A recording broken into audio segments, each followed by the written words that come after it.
The gunshot echoed through Devil's Ridge like thunder, but Marcus Kane was already running before the sound died. Blood dripped from his knuckles, his shirt torn, his breathing ragged. Behind him, voices shouted through the pines, angry, hunting voices that wanted him dead. But it wasn't his blood on the snow. 3 hours earlier, he'd been tracking elk through the high country when he stumbled onto something that made his blood run cold. A cabin, windows boarded shut, but sounds coming from inside, sounds no man should ignore. A woman's scream, cut short, the crack of a whip, laughter that turned his stomach. He should have ridden away, should have minded his own business like every other soul in these mountains. But Marcus Kane had never been good at walking away from a fight, especially when it involved hurting someone defenseless. Now he was paying for it.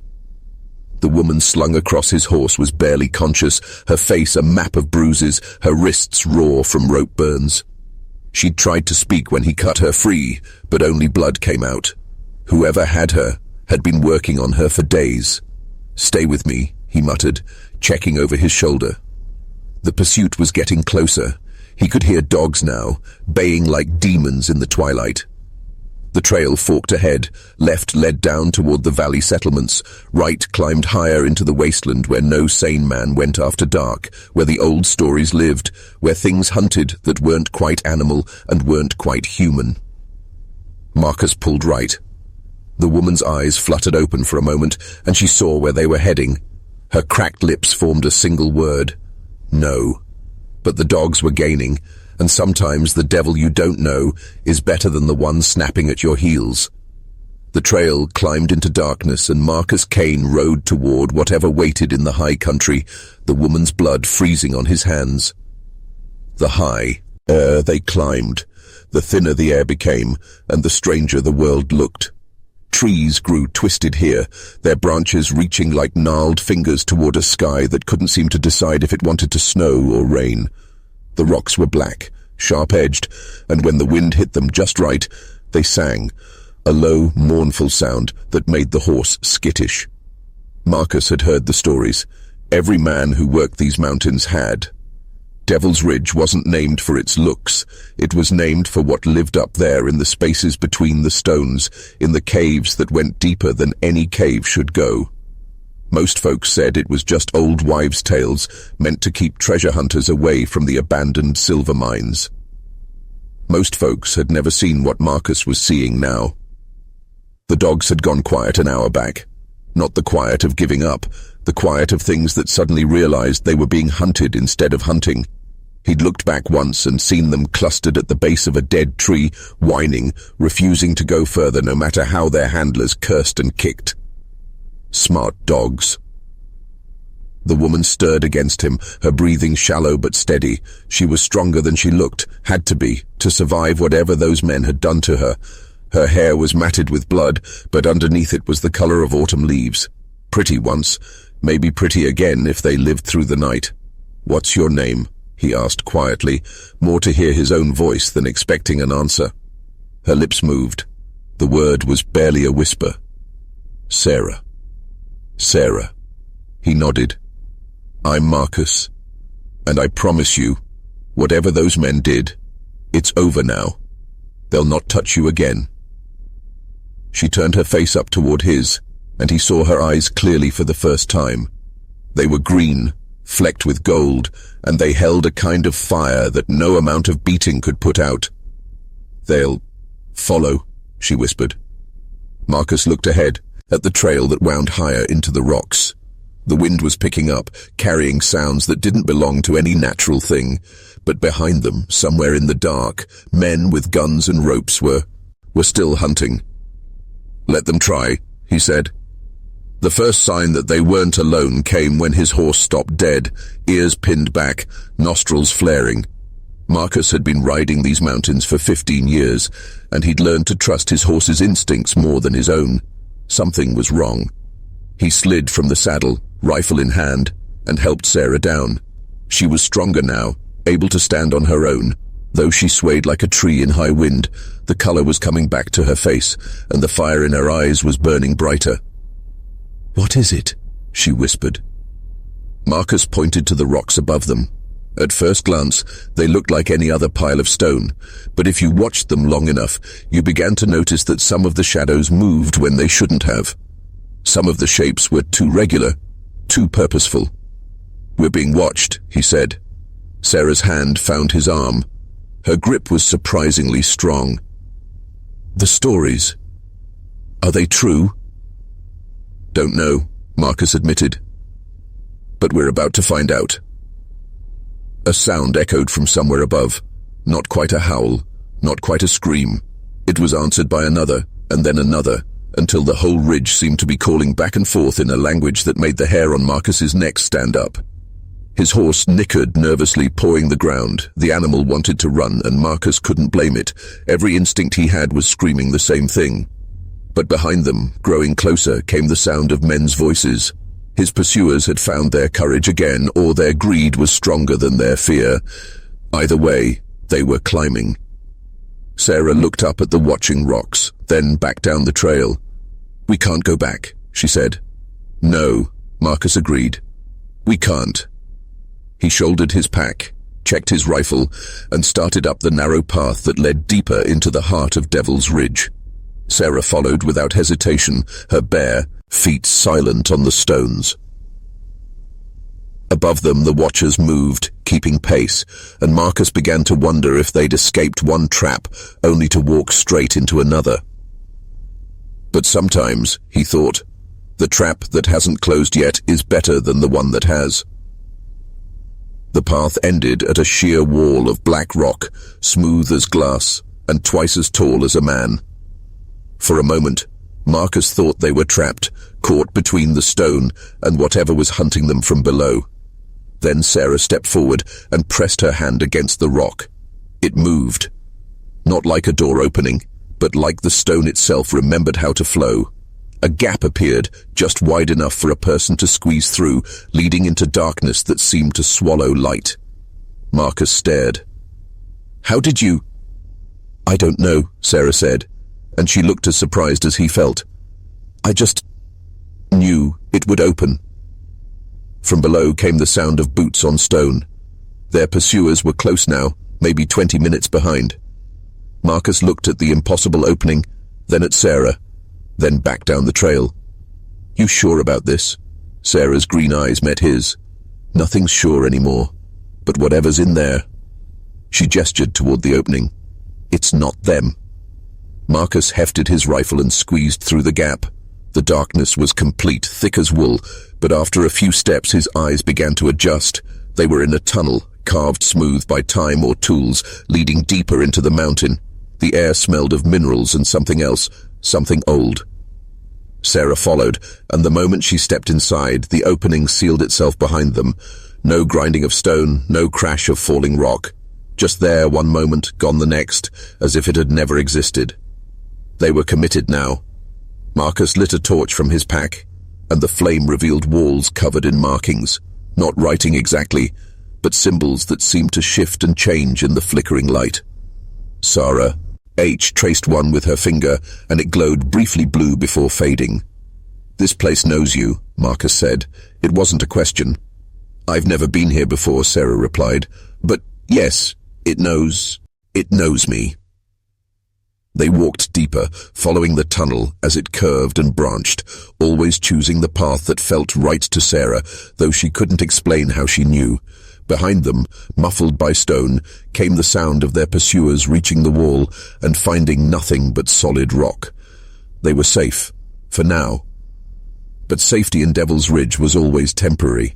The tunnel opened into a vast cavern that took Marcus's breath away.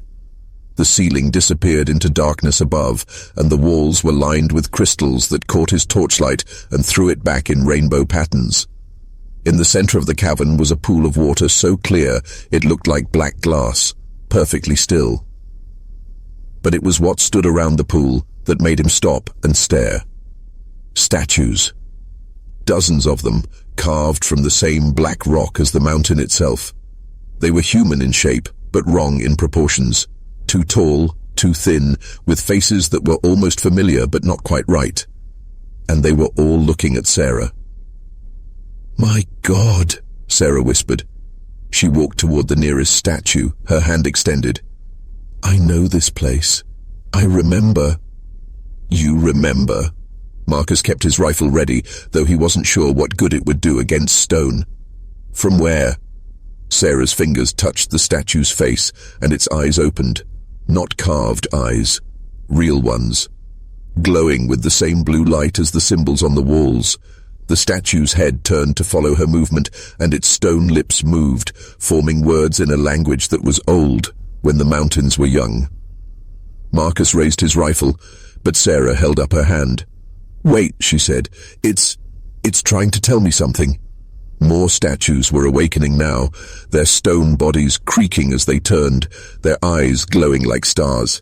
They spoke in unison, their voices like wind through deep caves, and somehow Sarah understood. "They're the Guardians," she translated, her voice filled with wonder. "They've been waiting for me to come home." "Home?" Marcus looked around the cavern with new understanding. "This is your home?" Sarah's memories were returning now, flooding back like water through a broken dam. She remembered being small, playing in these very tunnels. She remembered her mother, tall and strange and beautiful, with eyes that glowed in the dark. She remembered the day her mother sent her away, down to the world of men, to keep her safe from those who would use her power.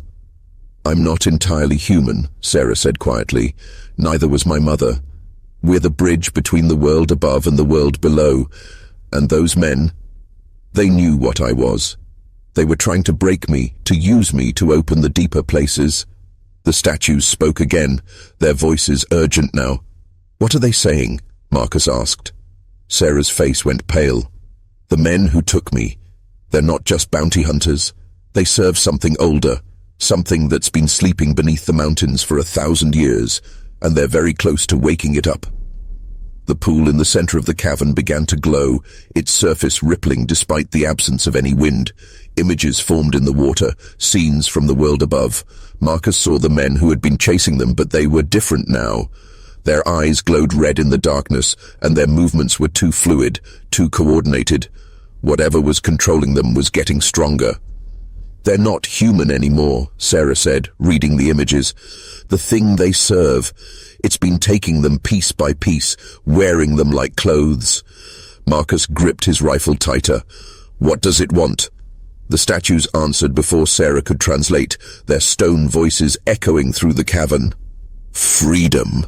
Sarah knelt by the pool, pressing her palms against the smooth stone of its edge. "My mother and the Guardians bound it here, generations ago. It's been patient, working through whispers and dreams, turning men against each other, growing stronger. But to break free completely, it needs..." She looked up at Marcus, and he saw the terrible understanding in her eyes. "It needs you," he said. "The blood of the old families, the power that runs in my veins. If it can corrupt me, twist me to its will, it can use my heritage to shatter the bonds that hold it." The water in the pool began to churn, and something vast stirred in its depths. The statues moved closer, their stone hands extended in protection, but Marcus could see the strain in their ancient faces. "How long can they hold it?" he asked. "Not long," Sarah admitted. "Every moment I'm here, my presence feeds it. But if you leave, those things wearing human faces will hunt you down and drag you back," Marcus finished. "So we're trapped." Sarah stood, her jaw set with determination. "No, there's another way. The binding can be renewed, but it requires a sacrifice. Someone has to stay here, to stand guard, to keep it sleeping." Marcus looked around the cavern, at the glowing statues and the churning pool. "Your mother?" "She volunteered when her time came. And now..." Sarah's voice broke. "Now it's my turn." The water erupted upward in a geyser of black liquid, and something roared from the depths, a sound that made the mountain itself shake. The possessed men had found another way in. Time was running out. They came through the walls like smoke given form, seeping through cracks in the stone that hadn't been there moments before. The men who had hunted Sarah were no longer men at all. Their faces were wrong, stretched and twisted, their eyes glowing like coals. They moved with inhuman grace, weapons in their hands but something far deadlier in their hearts. Marcus opened fire, his rifle cracking in the enclosed space. The bullets struck home, but the things that wore human faces barely flinched. Black ichor leaked from their wounds instead of blood, and they kept coming. "The binding," Sarah shouted over the chaos. "I have to complete the ritual before they reach the pool." She knelt by the water's edge, pressing her hands against symbols carved into the stone. They blazed with blue light at her touch, but the effort was draining her visibly. Her face went pale, her hands shaking with the strain. The statues had come alive in earnest now, their stone bodies moving to intercept the attackers. Ancient guardians battled creatures of shadow and possession, stone fists meeting claws of darkness. But there were too many enemies, and the Guardians were old, their power fading after centuries of vigilance. Marcus reloaded, firing again and again, trying to buy Sarah the time she needed. One of the creatures broke through the line of defenders, its eyes fixed on her with hungry intensity. Marcus threw himself between them, using his rifle as a club when his ammunition ran out. The thing's claws raked across his chest, opening wounds that burned like fire, but he held his ground, blood streaming down his shirt, his vision blurring at the edges. "Sarah," he called, "whatever you're doing, do it now." Her voice rose in a chant that was old when the world was young, words that made the air itself tremble. The pool responded, its water turning from black to blazing silver, and the thing in its depths screamed in rage and fear. But the ritual wasn't complete. The binding required more than words. It required a guardian to stay and maintain it. Someone had to take her mother's place. And Marcus Kane, bleeding and battered but still standing, knew what he had to do. "No," Sarah said when she saw the look in his eyes. "Marcus, no, there has to be another way." "Is there?" he asked, reloading his rifle with his last bullets. The creatures were regrouping, circling like wolves, waiting for their moment to strike. "You said it yourself, the binding needs a guardian." Sarah's hands shook as she continued. "The ritual, the symbols around the pool blazing brighter with each word. It doesn't have to be you, I can stay. This is my heritage, my responsibility." Marcus smiled grimly, raising his rifle toward the advancing shadows. "Maybe, but you've got a life to live out there. People who'll miss you, me." He shrugged. "I've been alone in these mountains for 15 years, been running from something I couldn't name. Maybe this is what I was running toward." The largest of the creatures, the one that had once been the leader of the hunting party, stepped forward. When it spoke, its voice was layered, human words twisted by something ancient and hungry. "Give us the girl, Mountain Man. Give us what we need, and we'll make your death quick." Marcus's answer was a bullet between its glowing eyes. The creature staggered but didn't fall. Whatever possessed it was beyond mortal injury now. "Sarah," Marcus called without taking his eyes off the enemy. "Finish it. Finish the ritual." Her voice rose to a crescendo, the ancient words echoing off the cavern walls.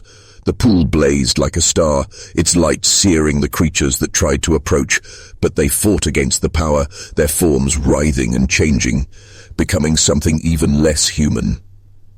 The binding was almost complete, but it needed one final element, a willing soul to stand guard, to hold the line between the world of men and the darkness that dwelt beneath.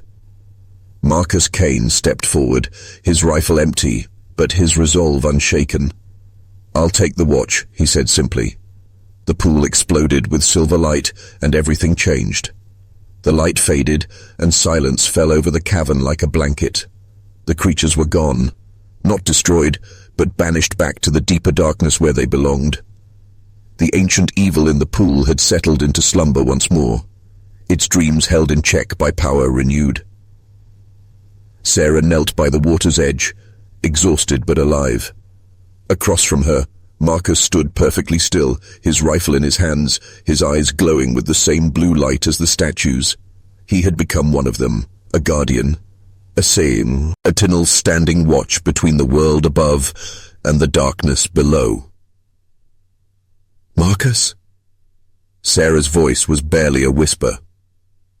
He turned toward her, and for a moment she saw the man she had known, scarred, stubborn, brave beyond measure. Then the transformation completed itself, and he was something more than human, something eternal. "I'm still me," he said, and his voice carried the sound of wind through stone.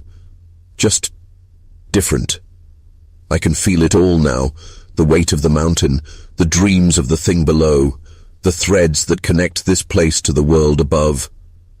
I understand why your mother stayed." Sarah stood on trembling legs. "There has to be a way to free you. Some way to break the binding without releasing what's trapped here." Marcus smiled, and it was both sad and peaceful. "Maybe there is. But not today. Today, you need to go home. Back to the world of sun and sky and living people. Back to the life you were meant to have." The tunnel that had brought them here opened again, revealing the path to the surface. Fresh air flowed in, carrying the scent of pine and snow and freedom. "Will I see you again?" Sarah asked. "When you need me," Marcus replied. "The mountain remembers its debts, and I'll be here, watching, keeping the darkness at bay." Sarah walked to the tunnel entrance, then looked back one last time. Marcus had taken his place among the other guardians, his stone form already beginning the long watch that might last centuries. But his eyes still glowed with human warmth, and his voice followed her as she stepped into the tunnel. "Live well, Sarah. Live for both of us." Sarah emerged from Devil's Ridge as the sun was rising, painting the peaks in shades of gold and red. The world seemed impossibly bright after the darkness of the mountain, and she stood for a long moment, breathing free air and feeling alive in a way she had almost forgotten. The village below was waking up, smoke rising from chimneys, people beginning their daily routines. They would never know how close they had come to something unspeakable crawling up from the depths. They would never know how close they had come to something unspeakable crawling up from the depths. They would never know about the man who now stood guard in the darkness, keeping their nightmares at bay. But Sarah would remember. She walked down the mountain path, her bare feet sure on the familiar stones. She was different now, not just because of what she had endured, but because of what she had learned. About her heritage, about the thin places between worlds, about the price of keeping darkness at bay. Behind her, Devil's Ridge stood silent and watchful. To anyone else, it would look like just another mountain, just another pile of stone and snow. But Sarah could feel the power thrumming beneath its surface, the ancient bonds holding strong, the guardians keeping their eternal vigil. And somewhere in that darkness, Marcus Kane stood watch with stone eyes and a human heart, rifle in hand, protecting a world that would never know his name. The village was closer now. Sarah could hear voices, see people moving about their morning tasks, normal life, safe life, the life that Marcus had died to protect. She would find her place in that world. She would live and love and grow old under the open sky, but she would never forget the man who had saved her, who had chosen to stand between the light and the dark. And sometimes, on clear nights when the moon was full, she would look up at Devil's Ridge and whisper a prayer of thanks to the guardian who waited there, rifle ready, eyes bright with blue fire, keeping the monsters in the deep from crawling into the dreams of sleeping children. The sun climbed higher, burning away the last shadows of the night, and Sarah walked home to the world of the living.